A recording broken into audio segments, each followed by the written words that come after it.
Deep in the dense jungle canopy of the Vietnam War, the sharp crack of rifle fire shatters the humid air. A young soldier collapses into the red dirt, his chest torn open by shrapnel. The moment his body hits the ground, an invisible, unforgiving timer begins to tick. Blood pours into the soil, and his heart races wildly as it tries to pump oxygen through a failing system.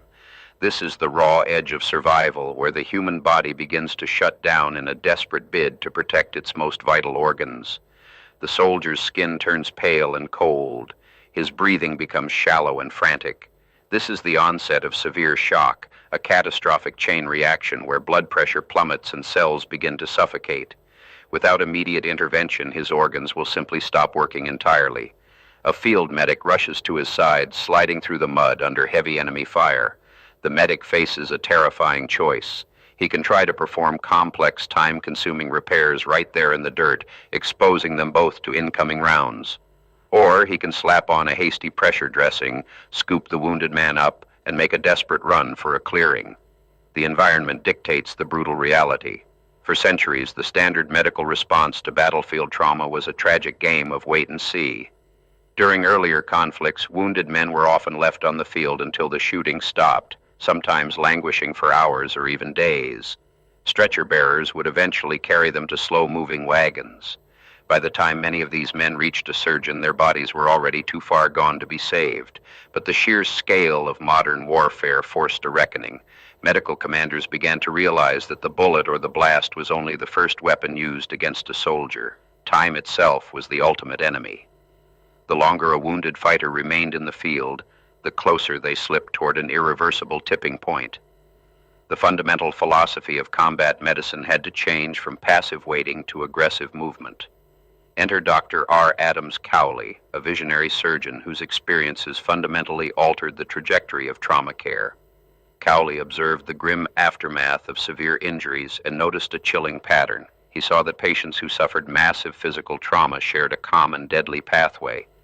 They all bled, they all went into shock, and they all died if their internal systems were deprived of oxygen for too long a period.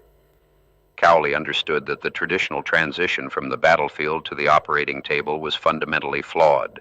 The old doctrine of stabilizing a patient for hours before attempting surgery was a death sentence for the severely wounded. The core of survival was not just about having skilled hands with a scalpel. It was about drastically shortening the window between the moment of injury and the moment the bleeding was definitively stopped. The dense, unforgiving terrain of the Vietnam War provided the ultimate proving ground for this radical shift in thinking. Ground transport was nearly impossible in the thick jungles and flooded rice paddies. The military needed a way to bypass the geography entirely. The solution came from the sky. The iconic thump of helicopter rotor blades became the new heartbeat of battlefield medicine, introducing an era of unprecedented speed. The helicopter evacuation crews, famously known as dust-off, flew unarmed ships directly into active combat zones. These pilots and medics risked their own lives daily, dropping through the canopy while under intense enemy fire. They did not wait for the landing zones to be perfectly secure. They threw themselves into the chaos because they knew that every single minute shaved off the flight time translated directly to a saved life. This rapid evacuation strategy completely upended the grim mathematics of battlefield mortality. Soldiers who would have slowly bled to death in the mud of previous wars were now being hoisted into the sky within minutes of taking a bullet. The helicopters served as flying ambulances, bridging the terrifying gap between the point of injury and the sterile, brilliantly lit bays of a fully equipped military field hospital. When those helicopters touched down at a field hospital, the controlled chaos was entirely focused on beating the clock. Medics and nurses sprinted to the landing pad, ducking under the spinning rotors to pull stretchers from the vibrating metal floors. The wounded were rushed straight into triage areas where surgeons waited with washed hands and sharp instruments. There was no waiting in hallways. The fight for life was instantaneous. It was from this relentless pursuit of speed that Dr. Cowley formulated his defining theory.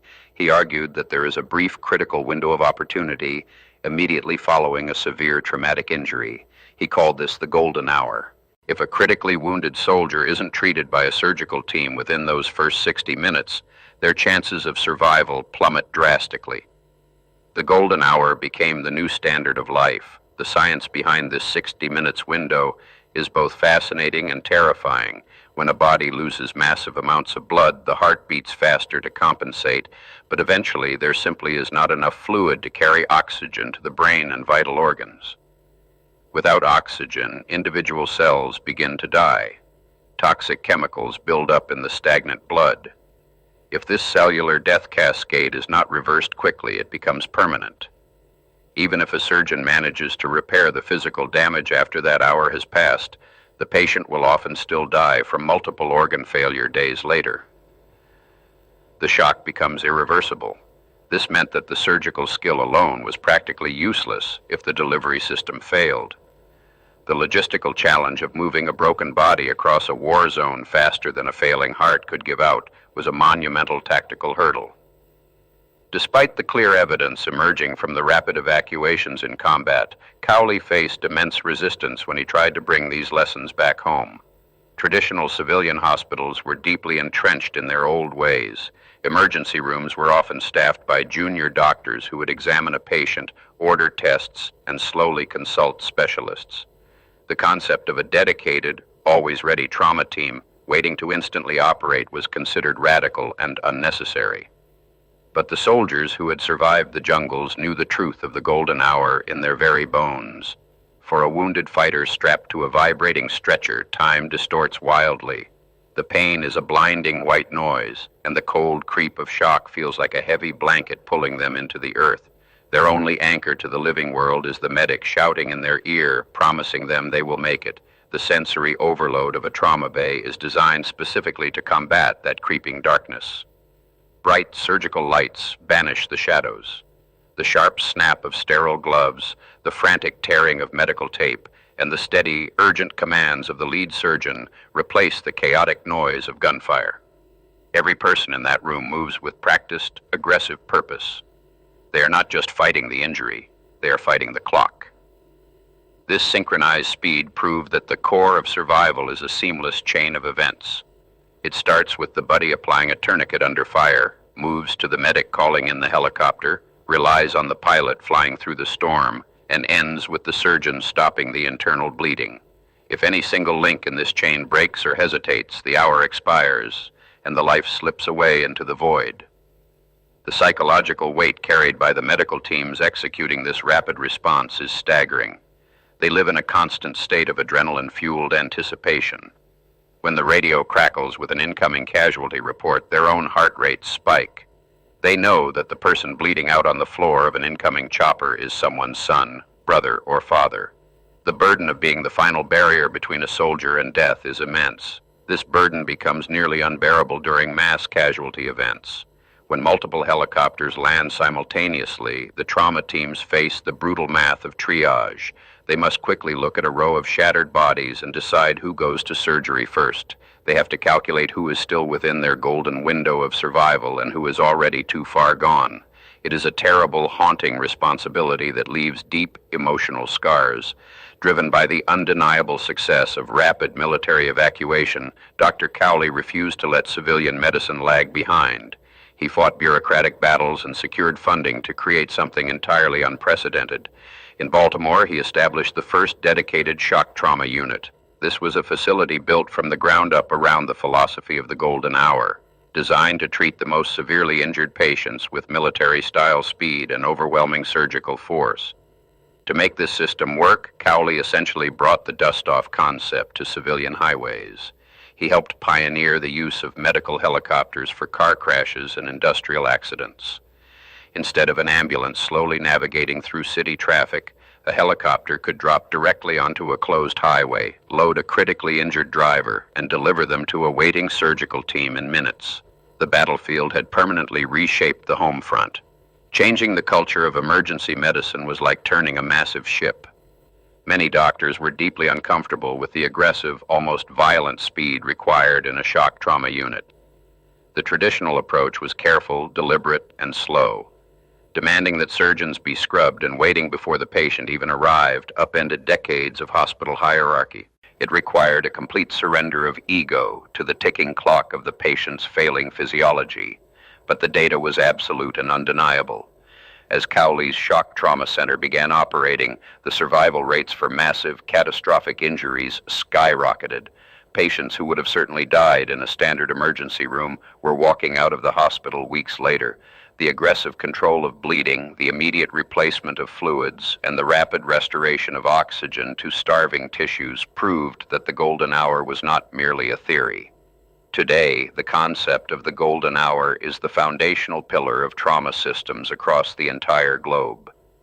When you see a medical helicopter racing across the sky, or hear the sirens of an advanced life support ambulance clearing an intersection, you are witnessing the direct legacy of combat medics.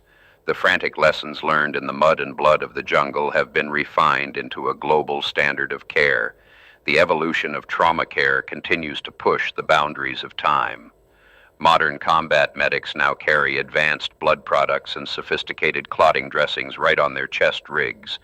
They are bringing the capabilities of an emergency room directly to the point of injury.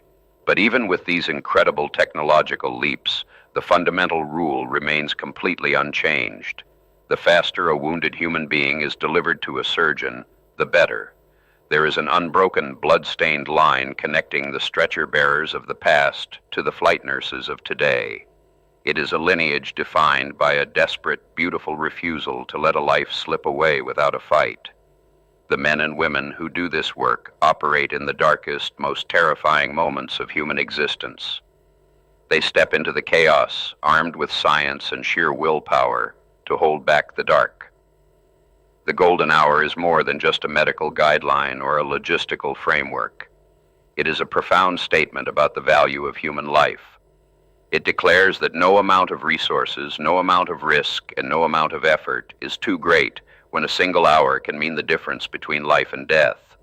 It is the ultimate triumph of rapid evacuation over the fatalism of wait and see. So the next time you hear the heavy, rhythmic thumping of a helicopter rotor fading into the distance, remember the origins of that sound. Remember Dr. R. Adams Cowley, the brave dust-off crews of the Vietnam War, and the countless medics who realized that time was their greatest enemy. They changed the world by proving that when the clock is ticking down, speed is the greatest weapon we have to save a life.